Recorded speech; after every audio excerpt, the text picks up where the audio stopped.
Welcome to the Boxing Gossip channel. Please hit subscribe if you are new. As always, many thanks for tuning in. It's Saturday, it's fight day, we got a big day of fights ahead. I know I can't be the only boxing fan who's really looking forward to the action tonight. Before we get into this video, let me start by giving a few channel updates. First and foremost, I want to give a huge shout out to the Dressers Arms, which is a pub in Chorley, Lancashire, who have recently agreed to sponsor the YouTube channel. I have put a link to their website in the description box below, and it would be great if all of you guys could go and check out their website. If it's local to you, maybe you guys could drop in for a pint. What a more suitable sponsor for the channel than a pub, I don't know. So I'm very grateful to them for their support and to the long-time subscriber who helped organise that link up.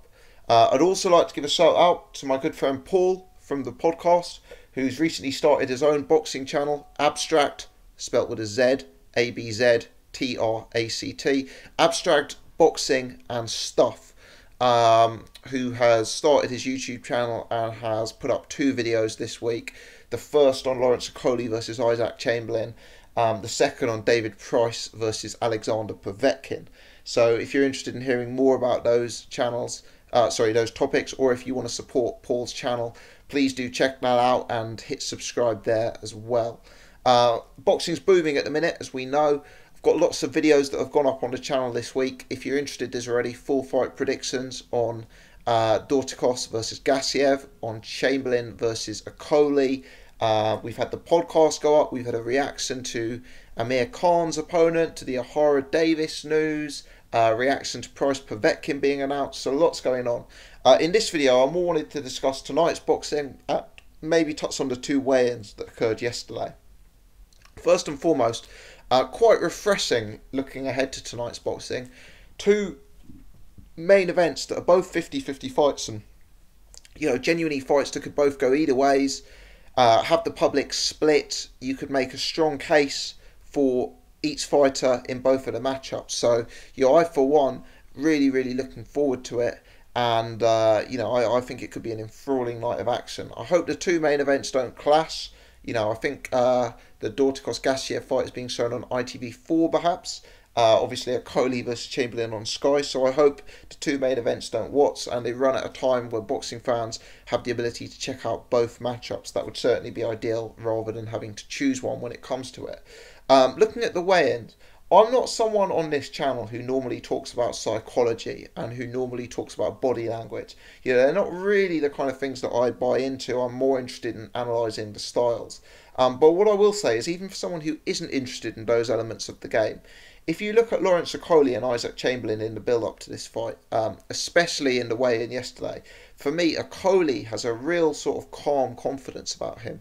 He is going into this fight really certain he's going to win it, and his body language and the way he's holding himself and the way he's talking in the lead-up to this fight have totally convinced me he views Isaac Chamberlain as a level below him. Now, arguably, that could be a negative, suggesting that he's overlooking Chamberlain.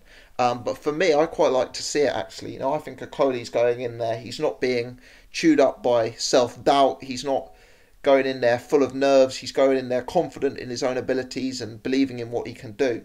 I'm not saying Chamberlain looks nervous. I think he does look a little bit more awkward than Okolie. But Okolie, certainly, if you looked at body language alone, is the guy who sort of really appears to be believing that he's going to win the fight. At the weigh-in, the size difference was vast. Isaac Chamberlain was in fantastic shape, very shredded, not an ounce of fat on him. He looked really tough, he looked really strong at the weight, really lean at the weight. Fair play to Chamberlain. Chamberlain's always a guy in good shape, but this was probably the best shape I've seen him in. Okolie was also in good shape, but the size difference between the 2 is vast.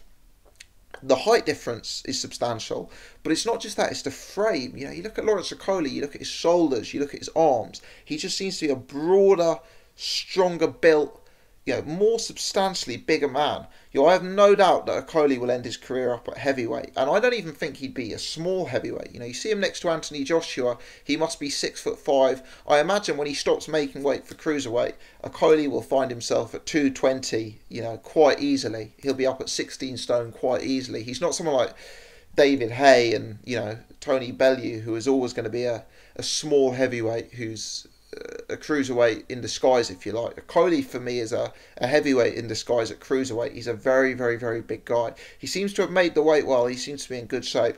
I think he's got a real substantial size, height, range advantage over Isaac Chamberlain.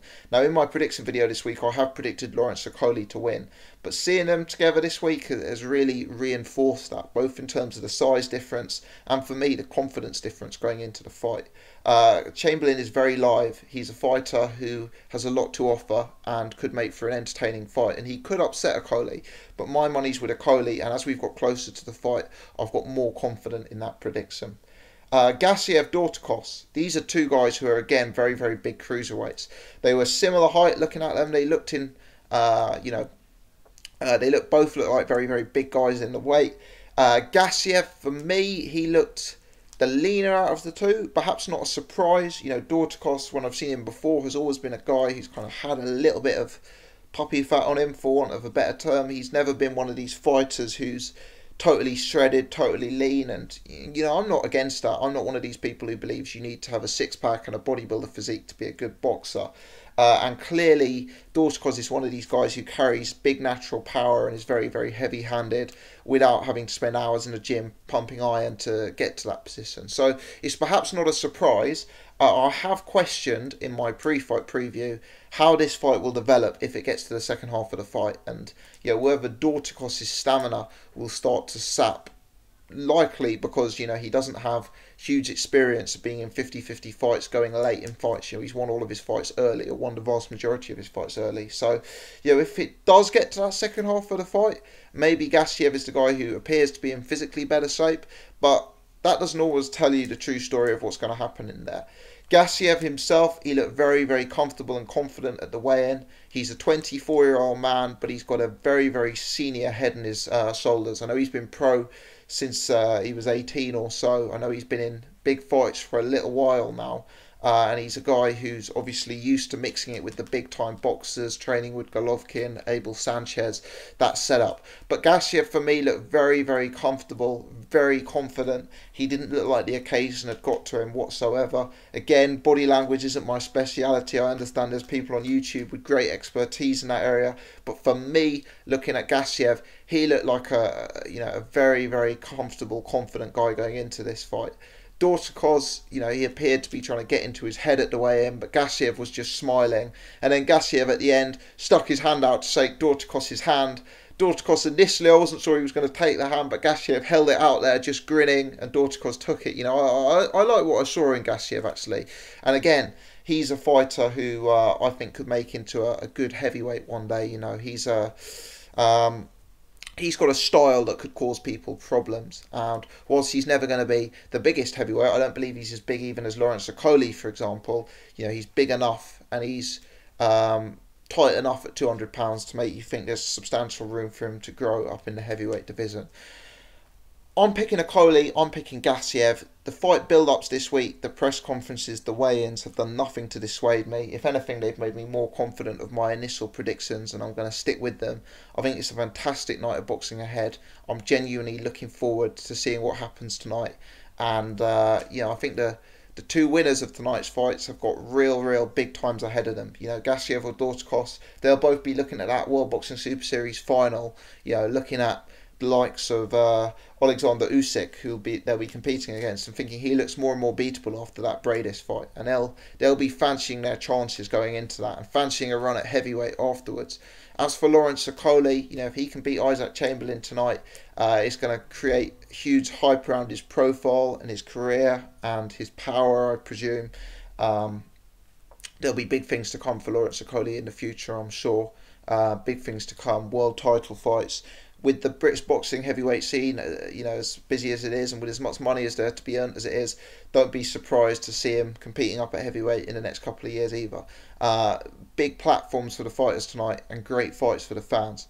Anyway, guys, that's my take. Let me hear from you. Leave your comments in the section below. Let me know your take on these two fights. Let me know your take on these two weigh-ins. And let me know your take about my comments about the shape of the fighters and the body language element. Always keen to hear people's thoughts. I'm not an expert on physical conditioning. I'm not an expert on psychology and body language and what people are saying outside the ring. So if you've got a different opinion, let me know. Please hit the thumbs up button if you've enjoyed this video. Please hit subscribe if you haven't done so before. And let me just reconfirm to check out Paul's channel, Abstract Boxing and Stuff, and to have a look at the website in the description box below for Dressers Arms, the new channel sponsor. Many thanks indeed. Appreciate you guys tuning in.